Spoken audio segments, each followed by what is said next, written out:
আমারে যে উহুদের ময়দানে দান দান শহীদ করে রক্তাক্ত করছে তুমি শোনো নাই? আমি যে 14 দিন পেটে ক্ষুধার তাড়নায় পাথর বাঁধছিলাম উম্মত, তোমার মনে নাই?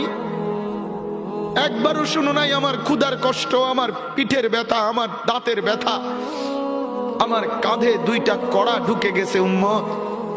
আমার ঘরে 3 মাস আল্লাহর নবীর স্ত্রী আয়েশা বলছে, আল্লাহর কসম উম্মত, নবীর স্ত্রী বলছে এক ফোঁটা চুলায় আগুন জ্বলে নাই। নওজোয়ান আপনারা বলেন বাপ, আজকে যাদের 1 বছর 6 মাস 2 বছর কোনদিন ফজরের নামাজ পড়েন না, দিনের পর দিন রাতের পর রাত যায়, এভাবেই 6 মাস, এভাবেই 1 বছর, এভাবেই 2 বছর, আপনি জানেনও না ফজরের ওয়াক্ত হয় কখন, ফজরের জামাত হয় কখন। মেরে মুহতারাম, আমার ভাই, আমার বন্ধু,